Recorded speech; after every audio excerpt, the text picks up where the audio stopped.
Welcome to Soka University of America. It's my great honor to introduce Dr. Lawrence E. Carter Sr. as our special guest to deliver today's university talk on peace, nonviolence, and human rights. This is especially significant given our university mission to foster global citizens who work for peace. And it was in 1996 at his university talk at Columbia University where Columbia President Dr. Levine asked Daisaku Ikeda what was his hopes for Soka University of America in the future. And Mr. Ikeda replied that he hoped that SUA would be known as the University of Human Rights, and that it would be known for promoting peace, human rights, and nonviolence, and dignity of life. And so I am especially grateful to Dr. Carter for giving this university talk today. In 1958, Martin Luther King Jr. privately recruited Lawrence Edward Carter as a 10th grader to come to Morehouse College. 21 years later, he became the first dean of the Martin Luther King Jr. International Chapel in 1979, where he still serves in that capacity today. He is also a tenured professor of religion and the college archivist and curator at Morehouse College. For 56 years, Dean Carter has studied and worked in 14 American universities, colleges, and professional schools, spoken at over 100 different colleges, universities, and seminaries, and received more than 1,000 speaking engagements from 18 Christian denominations and Jewish, Islamic, Hindu, and Buddhist communities. He has traveled to 38 countries and has had more than 100 radio and television appearances, including continent-wide in Africa and in other countries throughout the world. Currently, Dean Carter teaches Introduction to Religion, Psychology of Religion, Religion and Ethics, World Religions, and the life and thought of Mohandas K. Gandhi, Martin Luther King Jr., and Daisaku Ikeda at Morehouse College.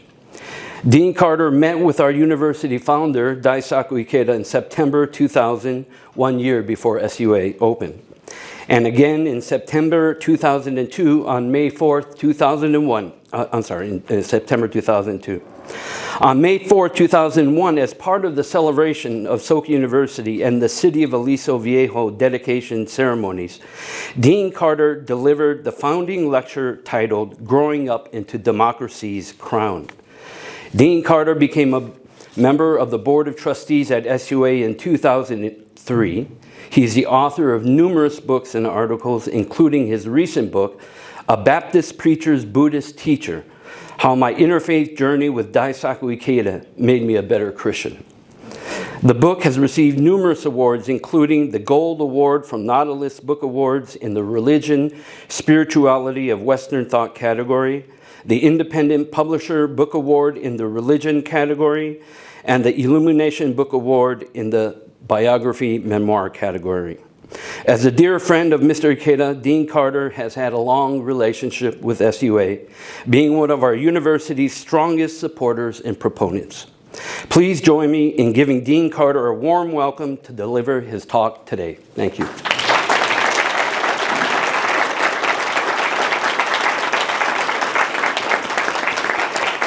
Thank you, Dean Carter. Thank you so much. Good afternoon. Good afternoon. Thank you for coming. President Fiesel,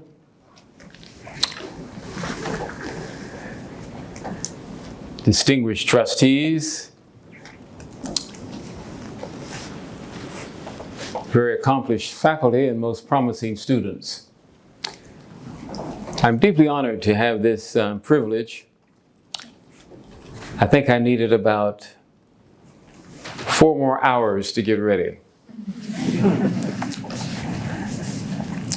But, as my wife always says, I've over-prepared, and in order's type, I've got 51 pages for you. I just told you the truth. But I have 40 minutes. And so I'm going to do a little preaching, a little lecturing, some reading.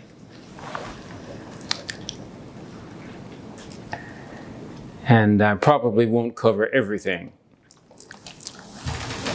But I feel that I'm standing before you at the right time in history, because we've got some very serious things to consider. If I were to title this presentation, I would take the words from Dr. Ikeda, which I only recently discovered. And I would title this talk, From Mood to Movement to System.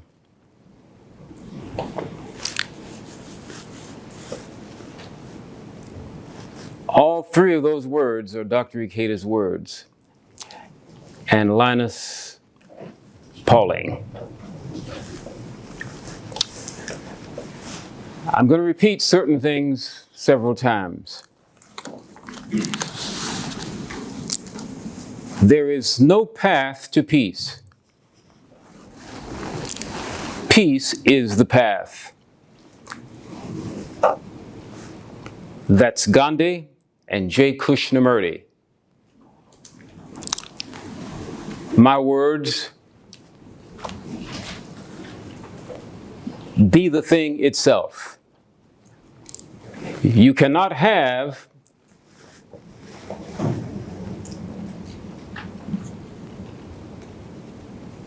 what you want unless you make a decision to incarnate it.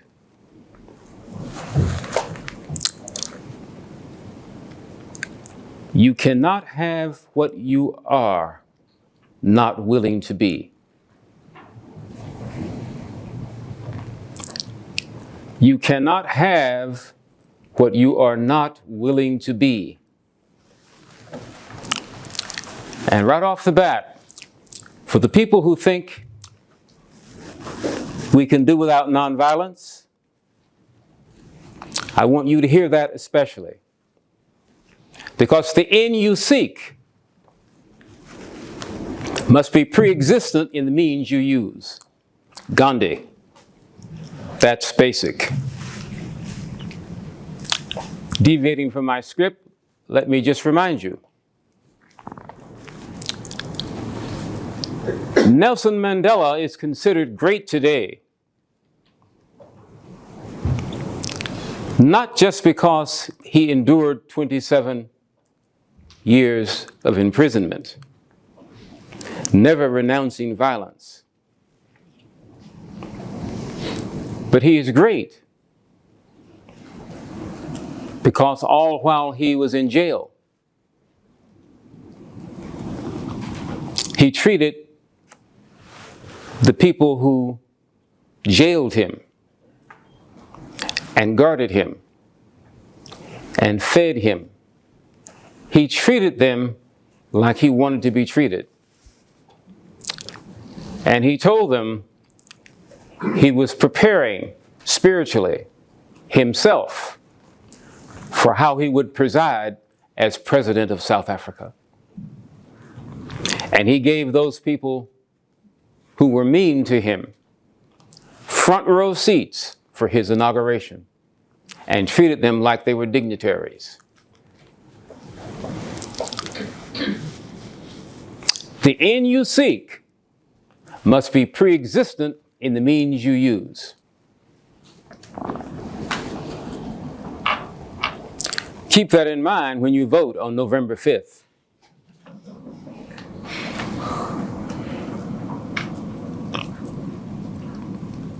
Because if you don't, you're going to be greatly responsible for what we get.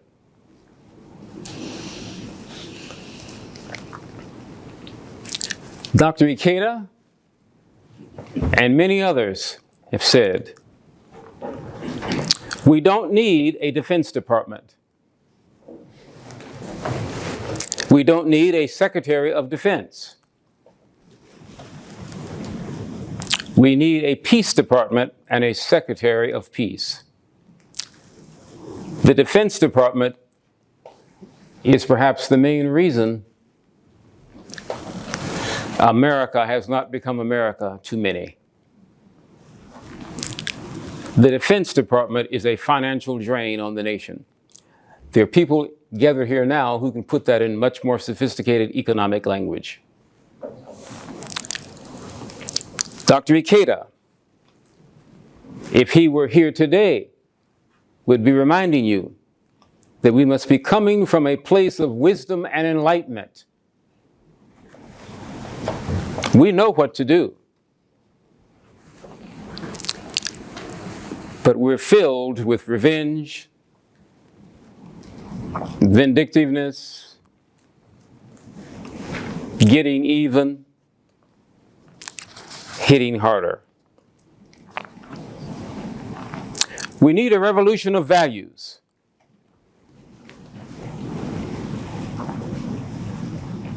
Why?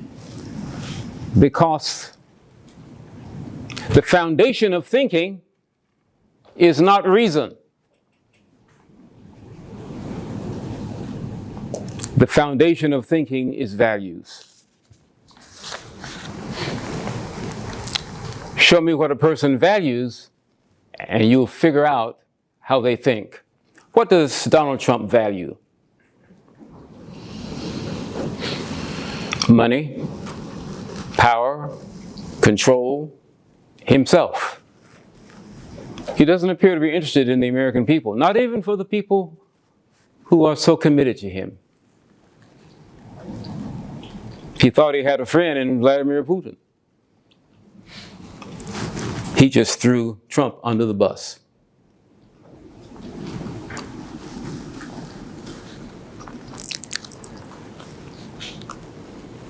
We need a mass movement for peace.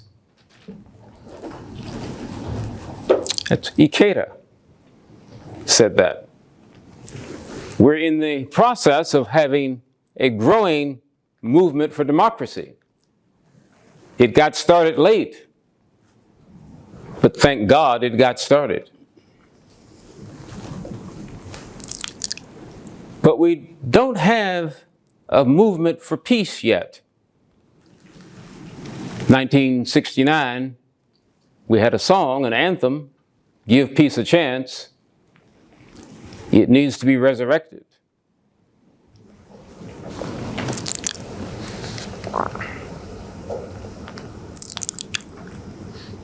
We don't need an anti-war movement,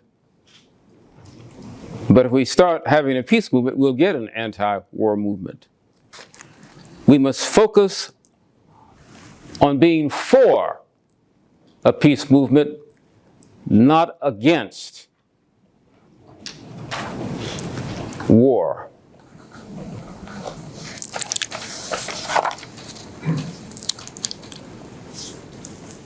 The end we seek in a society at peace with itself is a society that can live with its conscience. It appears a good part of our voting population in this country has lost its conscience. Peace is an ethical norm, like courage, love, freedom, and will. Those are ethical norms. Why? Because they make the practice of all virtue possible. Some say that courage is the greatest ethical norm, because with courage, moral courage, you can do anything. But if you don't have courage, you can't even love.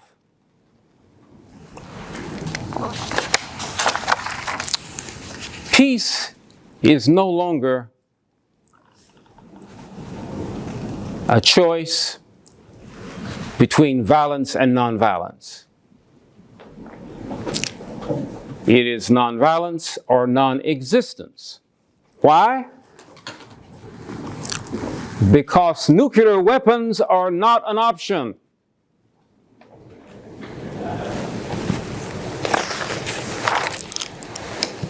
Nonviolence is another aspect of the DNA of peace.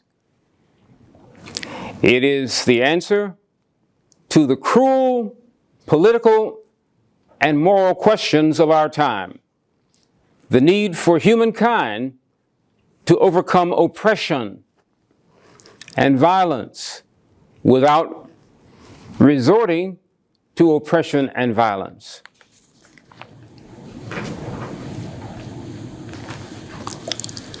Nearly 100 laws have been passed by state legislatures in states that have a history of racial discrimination. The suppression of the black vote is violence against participatory democracy.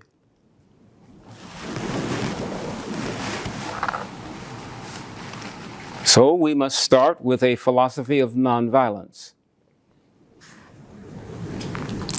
to properly define peaceful societies. Let's begin very simple. Forgive others. Not because they deserve it, but because you deserve peace.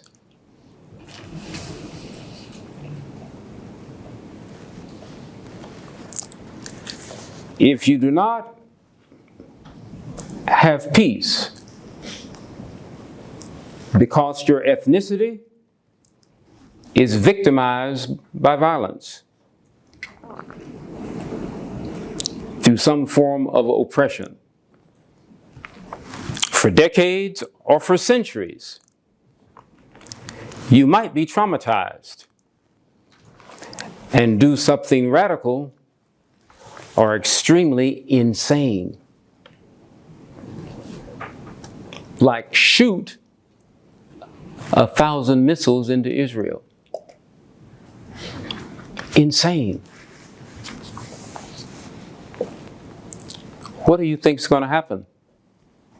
You're not going to get what you want. Jesus said exactly what's going to happen. He put it in this language: if you live by the sword, you'll die by the sword. If you don't get that, then you don't understand human nature. Humankind must evolve for all human conflict, a method which rejects revenge, aggression, and retaliation. The foundation of such a method is love. I'm sorry to have to preach to you. I just told President Fiesel that after preaching since 1960, I'm convinced that sermons don't convert anybody.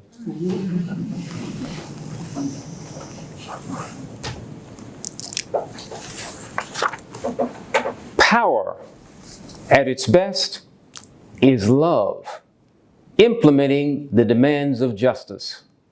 And justice at its best is power, correcting everything that stands against love. The goal is sustainable cooperation. Please hear that. The goal is sustainable cooperation. Sustainability is a synonym for justice. If you can't sustain it, it's not just. The consistent practice of nonviolence is absolute commitment to the way of love, the way of peace.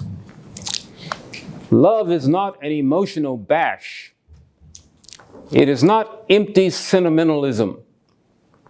It is the active outpouring of one's whole being into the evolving being of another. I'll say this again.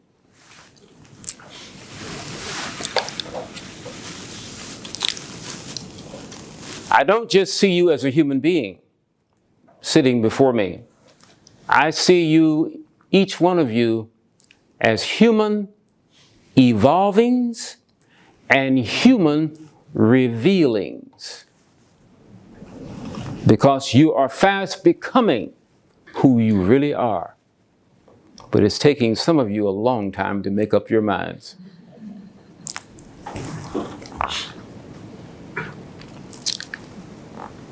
And you might get there faster if you can just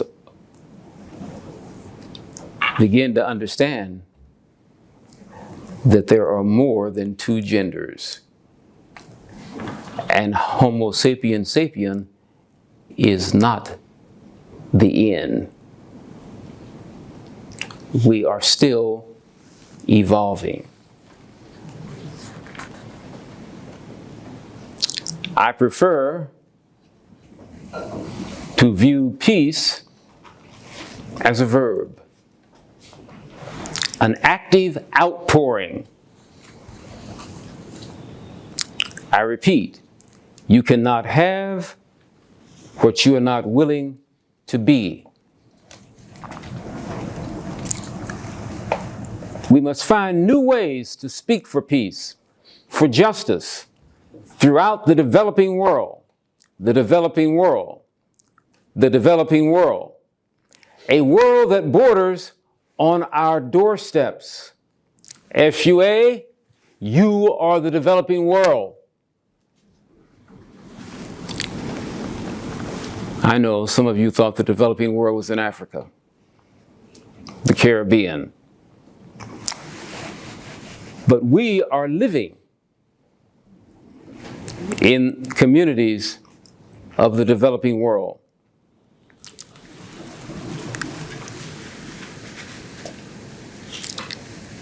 It means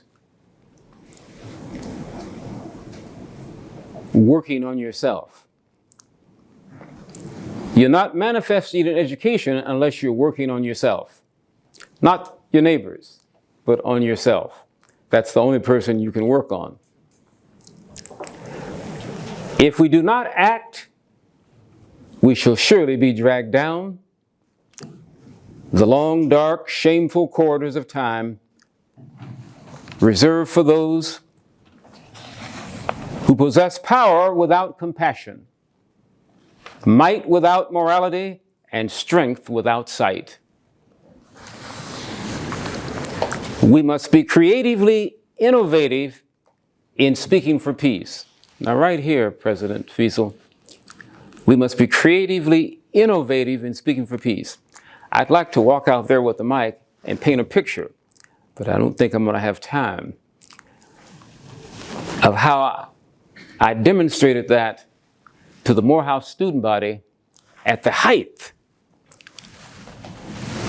of the nation's university students rushing to support Palestine against Israel and not saying a word about Hamas.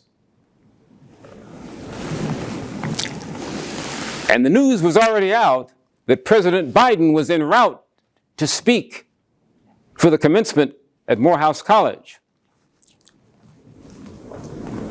And the students were discussing and meeting to decide how they were going to respond and how they were going to protest. And they were wearing our president out with questions, why he invited him. And the invitation, by the way, just for your information, was extended before October 7th. And Biden said yes before then. And the Jews didn't have a friend among the students at Morehouse. So if you bring this up later, I'll tell you how it came out.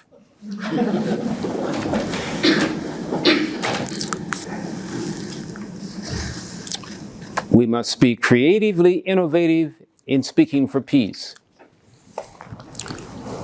World peace through nonviolence means world peace through nonviolent means is neither absurd nor unattainable. All other methods have failed. Give peace a chance. Thus, we must begin anew. There's no better place than Soka University of America. I want to make that point heavily before I get out of this room. You don't know it, but you are the drum majors for the future of the world. You have got to find out why. The baton has been passed to you.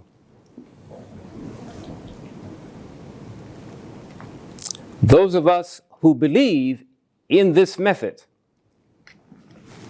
can be voices of reason, sanity, and understanding amid the voices of violence, hatred, and emotion. We can very well set a mood of peace, out of which a system of peace can be built. Daisaku Ikeda said that. And the world needs to hear that.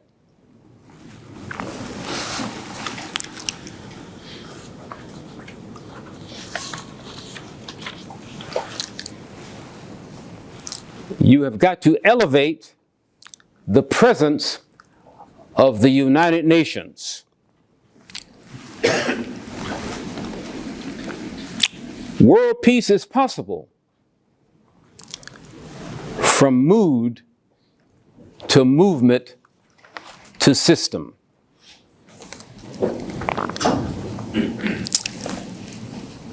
Let's make a turn toward mood.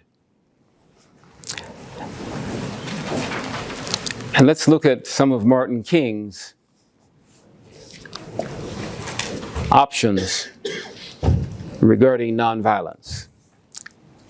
Nonviolence is a way of life for courageous, loving, willing, responsibly free people. The beloved community is the framework for the future. It is the virtue ethical meaning of the responsible society. Some would say heaven on earth. And some in this room would say the Bodhisattvas are in charge. It is the virtue ethical meaning of the responsible society. Attack forces of evil, not persons doing the evil. Accept suffering for the sake of the cause without retaliation to achieve a goal. Avoid internal violence of the spirit as well as external physical violence. The arc of the moral universe is long and bends toward justice. What is that? Toward your liberation.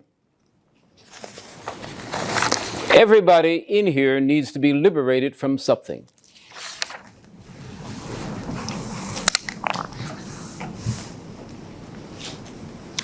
Your liberation is not a geographical move. It is an inside job. You do not get an education. You manifest an education. You evolve and reveal. You demonstrate peace by being peace. There is no path to peace. Peace is the path. You are not just, as I said, a human being. You are a human evolving, a human revealing. If you do not get this point, you will think, as I said earlier, there are only two genders, and that Homo sapien sapien is an endpoint.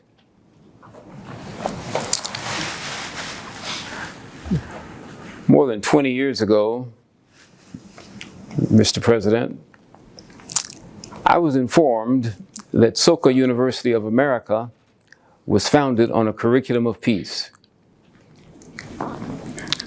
I have many times thought that should be true of all colleges and universities, because peace is the integrity of right relationships.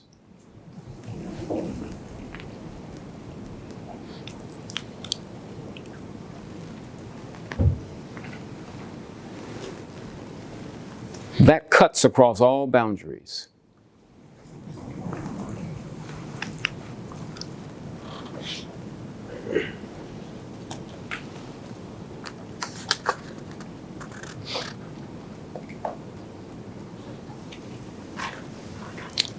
Peace is the integrity of right relationships.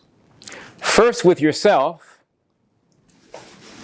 then your family, then your neighbors, then the community. You can go city, county, state, region, nation, hemisphere, world, cosmos. You have to go cosmos. You must be oriented not just to being global citizens, but being universal citizens. Dr. Ikeda said that. He referred more to being global citizens, but he actually spoke about being cosmic citizens. Peace is civilization. Sustainability, justice, health, cosmic order, beauty, harmony. All of those words make up descriptive DNA, ingredients of what goes into peace building, peace capacity buildings.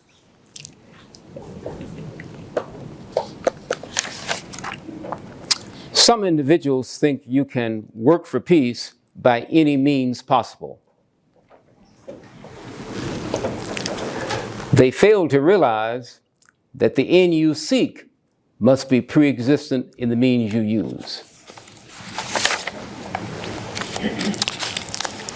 I keep repeating deliberately, because after doing this now, I've been in the church since I was 5 days old.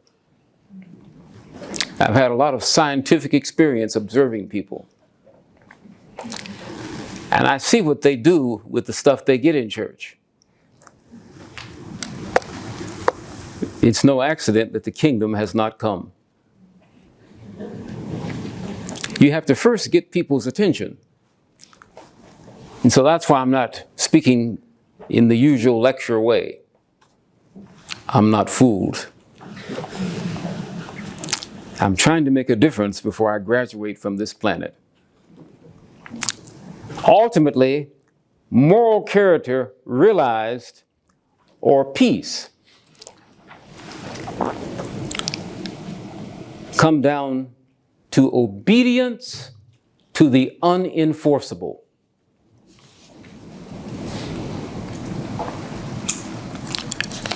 We don't have any ethics police. Oh, I know, they've got them in Afghanistan. Obedience to the unenforceable. Every day brings a choice to practice stress or practice peace. Take your pick. Peace doesn't mean to be in a place where there is no noise, trouble, or hard work. It means to be in the midst of these things and still be calm in your heart. The willingness to forgive others is a refusal to see intentionality in other people's mistakes.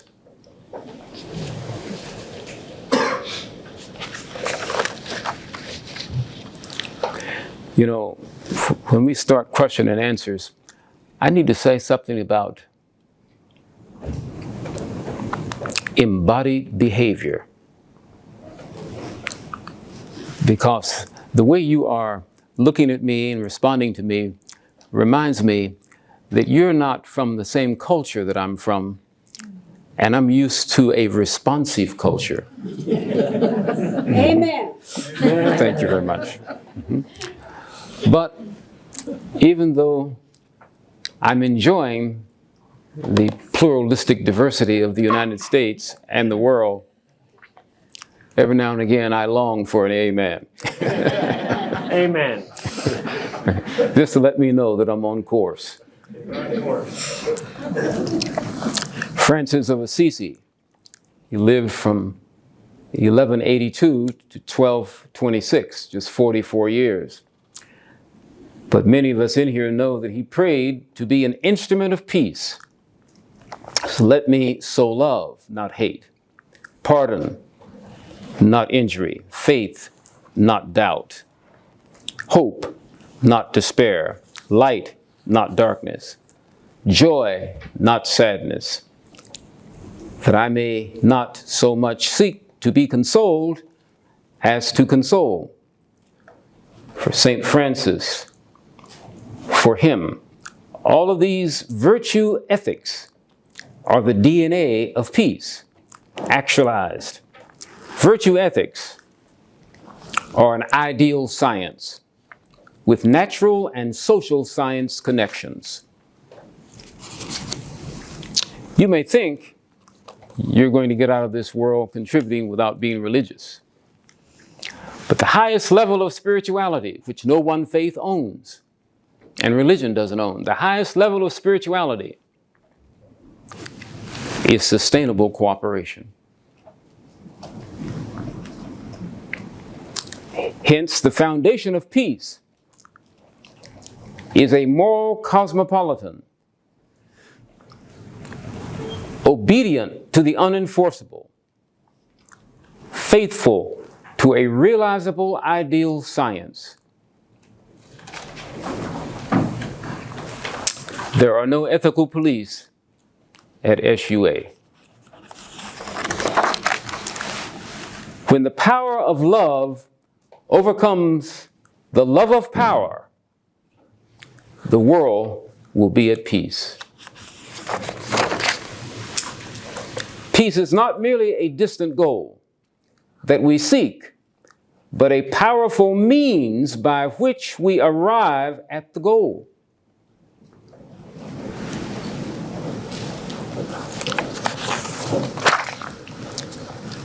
Peace is incompatible with exploitation or inequality of wealth.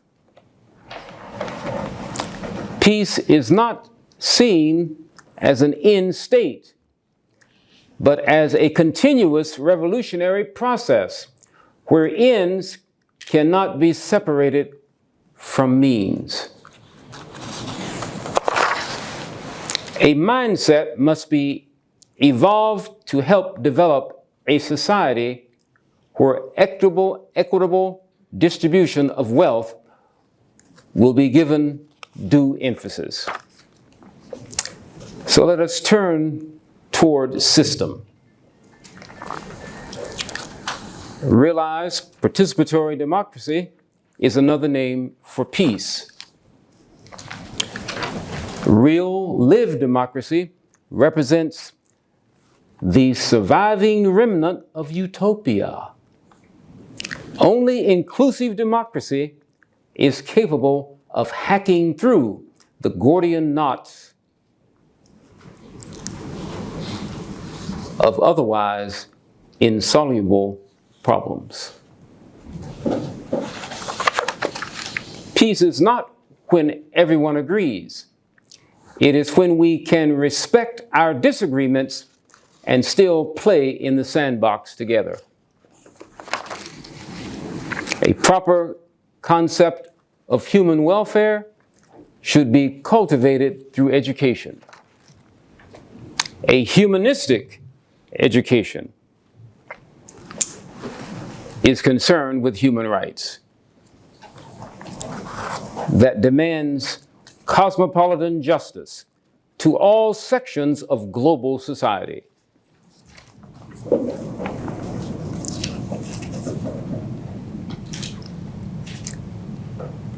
Solidarity human rights cover various aspects responsible for creating discontent, giving rise to conflicts and protest, emphasizing the maintenance of peace in resolution of conflicts, creating a society worth living as Gandhi, King, and Ikeda visioned and worked to realize. One of the reasons the United States does not enjoy a greater degree of peace is because dictatorship and the racism that motivates it still haunts America. There needs to be a whole lecture on that alone. Jürgen Habermas, liberated from Hitler's Germany by the Americans at the age of 15, is today 95 years old. He's a philosopher, social theorist,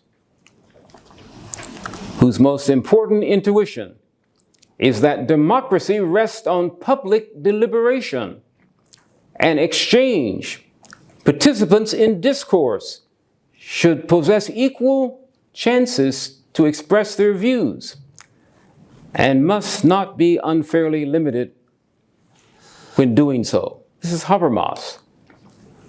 Those impacted by any decision must be allowed to deliberate freely and equally about it without being hindered by social inequalities. You hear rationale for why African Americans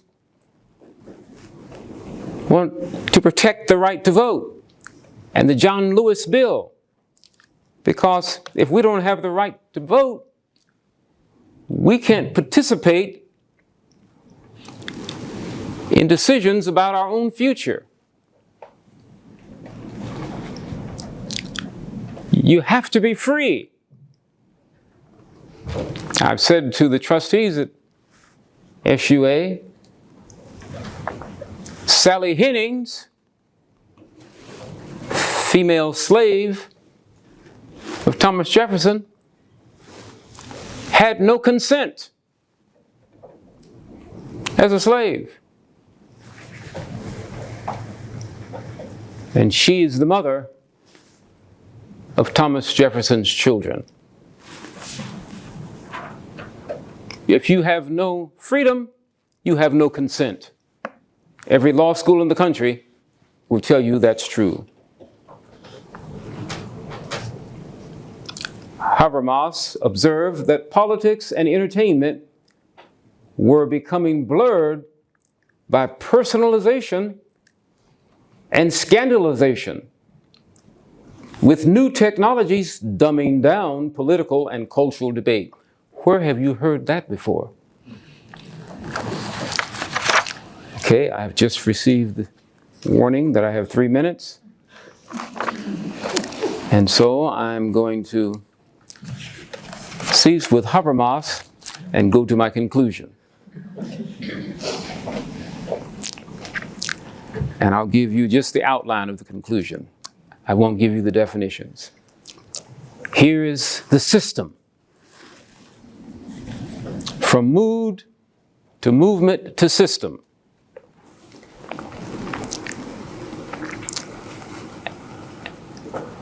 And to go from that individuality, mood, you're transcending into a movement.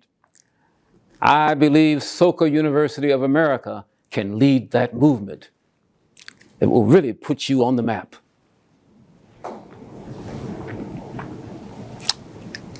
Eight pillars of peace.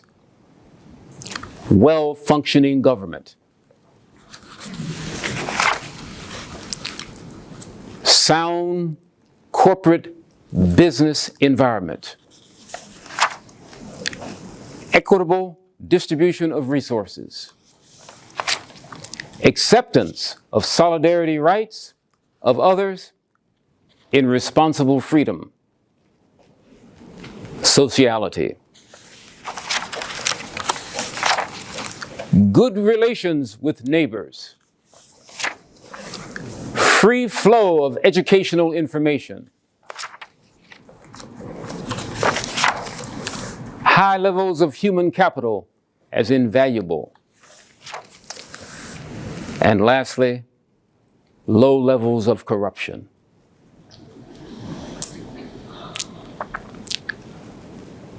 I can tell you where that came from later. Thank you very much.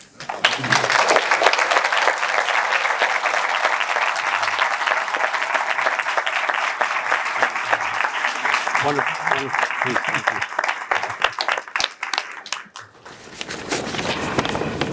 Thank you, Dean Carter, for that wonderful talk. Very stirring. Thank you. Today's commentator is Dr. Andrea Bartoli. Dr. Bartoli's first encounter with Soka education was through the book Makaguchi, the Value Creator.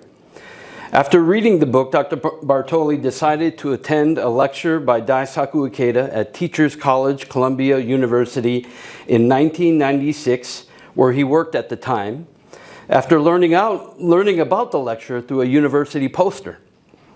Dr. Bartoli is president of Saint Egidio Foundation for Peace and Dialogue. He also serves as executive advisor to the Soka Institute for Global Solutions and is an SUA Board of Trustees member. He was formerly the Dean of Seton Hall University School of Diplomacy and International Relations and Dean of George Mason University's School for Conflict Analysis and Resolution. He has been involved in peacemaking and conflict resolution dialogues for over 4 decades around the world. Please join me in welcoming Dr. Bartoli to share his thoughts on today's university talk. It is delightful to be here and to hear such a wonderful speech from Dean Curator. I must admit that I was quite taken aback when I saw your picture in the gallery of the interlocutor of Daisaku Ikeda, and I can see how far you go in this relationship. And I really want to point out one thing of what you said, and it's this idea that we are all becoming. That we are not just who we are all becoming. We are becoming individually, we are becoming collectively, together. And what I hear you, when I see you speaking, I don't hear you only, I hear you as the voice of an America that could be. An America that is speaking to all SUA with a long history of suffering, of injustice, of wrong, as Mandela able to overcome all that injustice, all that wrong, with a vision that is clearly given as a gift. So I'm, in a way, giving back yourself to yourself, right? You are the Curator, But to us, you are more than the Curator, right? To us, you are the voice that speaks of millions. You are the voice of many that do not have the voice or didn't have the voice. So you make possible for us to hear something that we would not hear if we were only reading books and seeing things in the rigidity of what is given to us. Or now, unfortunately, in this world that is bubbling up, the confusion and bombardment of everything that comes through internet and so much. So my reaction to your talk, my comment, is that it is important for us to pay attention to the voice. And what I heard is mood, movement, system. I heard many things, but among them, I would like to stress mood, movement, and system. And what my mind went, President Fiesel mentioned my encountering with Soga Gakkai and value creation through a book, and then the meeting with at Columbia University, is to imagine the mood of the kids in Makiguchi school. In the middle of militaristic Japan, in the middle of a violence that was everywhere, in the middle of something that was almost unescapable, and yet you have a teacher that is able to create a mood of freedom that is so strong, that is arriving to us through many of you, through many who are hearing that voice saying, what you hear around is not the only truth that you think is possible. So many people say, but violence is what works. Does it? Did really Japanese militarism work? I can tell you, I was not there, but Japanese militarism was quite violent. It was not a delicate moment, speaking about moments. But I do see that from that mood of that teacher and those students, a movement came that is inviting for a system to emerge where freedom is given as a gift. You gave us a gift tonight. We are receiving your gift. You gave us a voice. We heard the voice. We do believe that the America that is coming will be this exchange of voice speaking, voice heard and received. Thank you.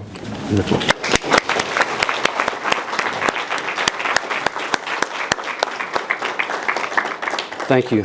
Thank you, Dr. Bartoli. I'd like to ask Dean Carter to come back up, and we have time for a few questions, so we'll open the floor for any questions that individuals might have. Please, Dean. Any questions? Well, you were so clear. Oh, there. There's a question right there. Thank you so much, Dr. Carter. My name is Daiki Katsukawa, and I'm currently junior at Soka SUA here. So I actually met you virtually 4 years ago. You were emphasizing the interconnectedness of each individual using example COVID-19. And during the time, I was just in Japan, small town, no interaction. I still have difficulties learning English, but that idea of interconnectedness gives me the hope how I can contribute to the society, how I can contribute to the world. So today, after 4 years, I've been encountered by a lot of people who have different backgrounds. However, I tend to face the difficulties of labeling people. For example, for the UN arena, or even inside the SOCA, inside SUA, people tend to label youth demand change, we want change, this has to be changed. This organization, this person needs to be changed.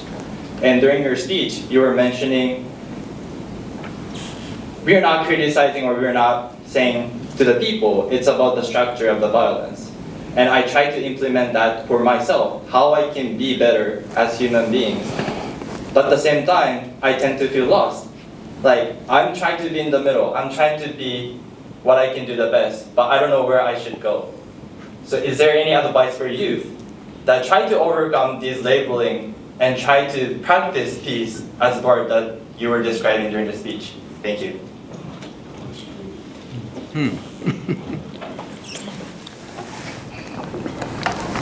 I think everybody in the room would agree that the first thing that should be said is that you should be yourself. Now, before I go any further, I'm going to ask someone else to tell me what his question was beyond my answer. What did he ask me? He gave us a significant background about his struggle here. And it seemed like the emphasis was on not knowing how to show up different places. So there's some discomfort there in this community, this very diverse community, which then takes me to why I earlier said to you, the baton is in your hand for this peace movement. And the reason I believe that is because you are committed to graduating students from a broad, diverse section of the world. So you're going to be sending out these peace drum majors all over the planet every year. That what you are teaching here, what they're picking up,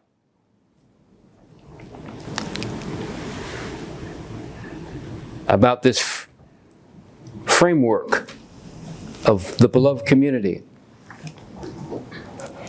peace-oriented, you already have institutionalized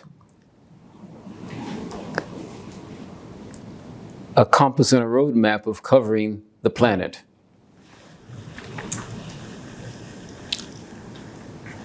And because your mentor, founder, has already put the spotlight on, tremendous emphasis in his writings, on global citizen and cosmic citizens, you know what happened yesterday. I don't have to tell you. It's all over the news. What's wrong with Americans today, thinking about yesterday, is how much disaster it is taking to tutor our population in this country of how we are implicated in what happened. You have a half of the voting population that doesn't believe in global warming. You are already being oriented to the need to have a wider address than the streets you live on.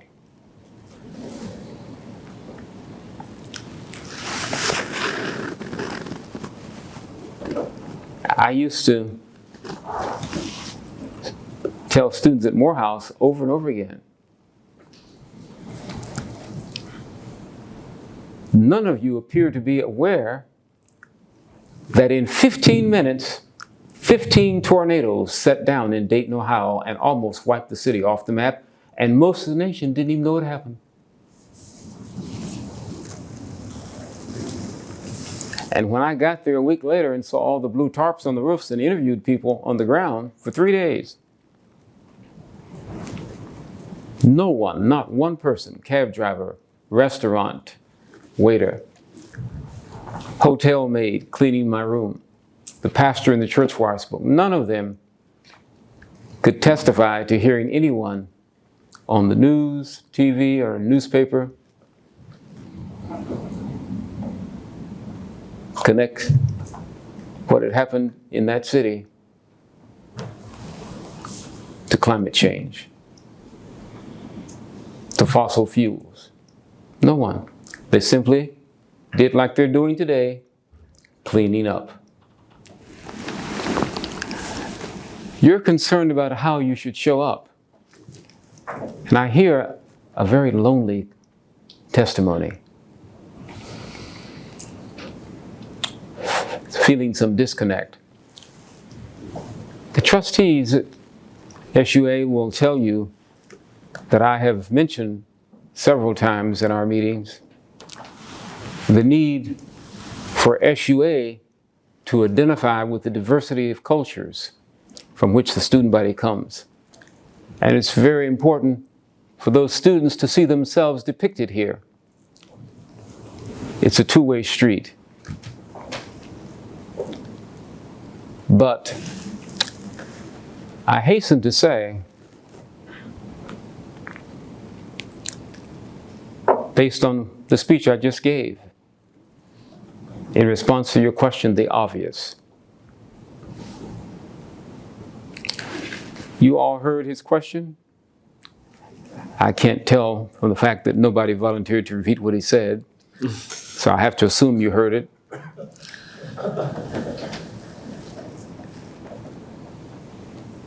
How many of you think you heard his testimony? Raise your hand. How many think you understand what he's concerned about? Do you feel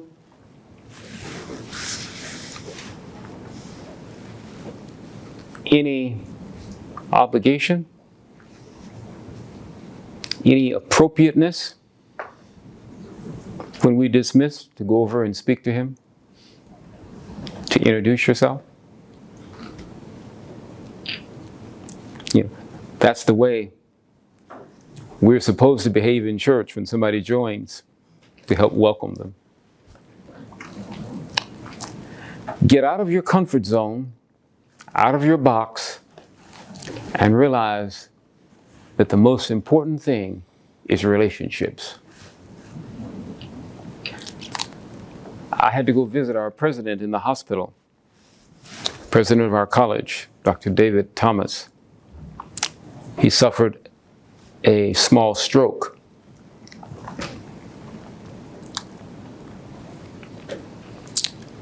And while visiting him, I said, you know, they told us in seminary, whenever you go to the hospital as a pastor to visit the sick, don't take the Bible, don't take a pamphlet, a newspaper, flowers, or candy. Take yourself. That's what I'm asking you to do in this room. Can I get an amen on that? Amen. Amen. Thank you so much. If I may, I am a commentator, so I try to comment. And because you invited the participatory mode, one thing that I heard is the fact that he heard you when he was in a little village. Mm-hmm. Yes, I heard that. And I felt that that was very nice. Yeah. And that for you, that was important to share with us. Yes. That you are indeed the voice, right? Okay. You are a voice that is calling people, and he came here to tell you, inviting all of us somewhere else. Yeah. And it's beautiful to think about SUA that way. Mm-hmm. So thank you. Thank you.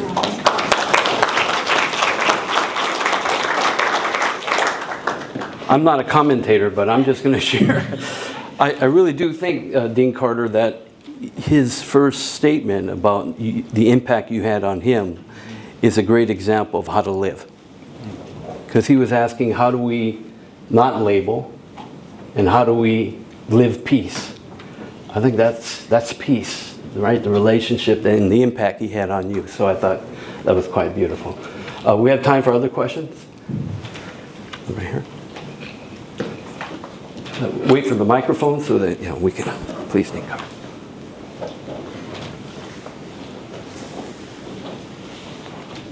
Thank you so much for today's lecture. I am Mikiko Fujino, freshman student of SUA. So my question is, I remember I read an article about you before, and in this interview you said you have 3 mentors in your life. First mentor is King, And the second is Gandhi. And then finally, you met Ikeda and decided he's the third mentor of your life. I want to ask you that, what does it mean to you to have three these peace activists as your mentors? Well, I think I have chosen the right people.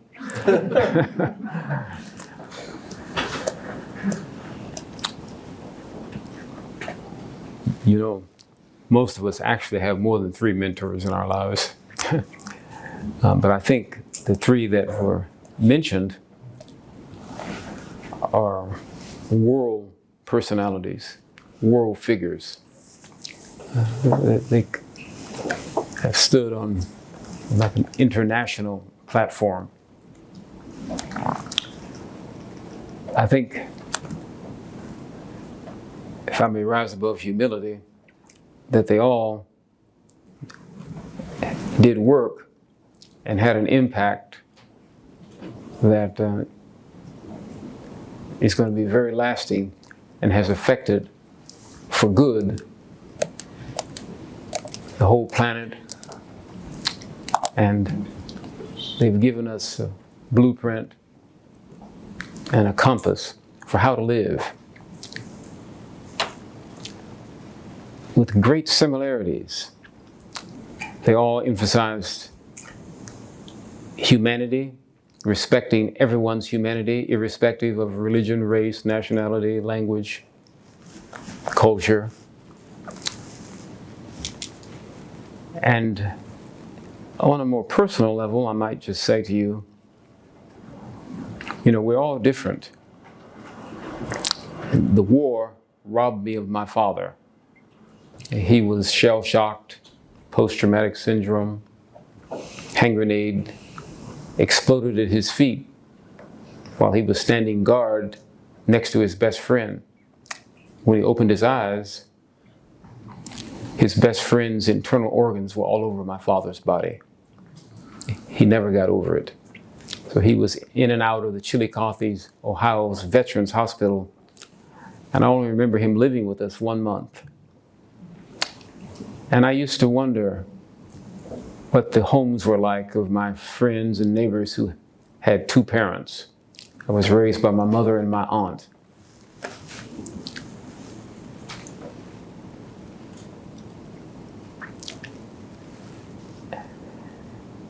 And I'll let you in on a little secret. Many of you know that we have many oil portraits on display in the Martin Luther King Jr. International Chapel. Dr. Ikeda's has 2.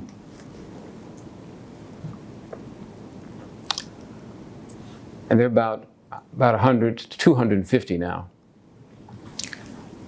The edifice looks like a first-class auditorium. It's a multi-purpose facility, but it has chapel on the outside as the name. And I changed the name when I got there, persuaded the trustees to change from Memorial Chapel to International Chapel. But those oil portraits are like our stained glass windows. But I really think every time we identify the next person to be inducted, and I look at their bios, that the unacknowledged motivation for what I'm doing is trying to find my ideal father. So I'm an original, an eclectic personality because I have borrowed little bits and pieces from all of them, trying to leave the world better than I found it.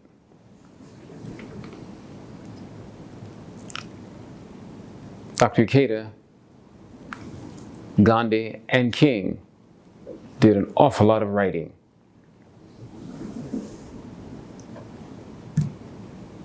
I struggle with writing.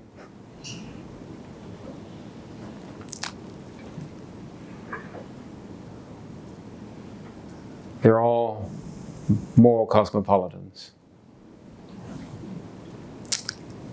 and their lives are the message.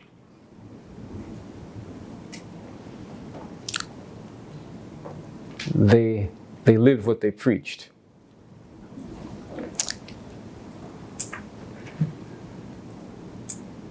So that has been the impetus for how I got here. Thank you.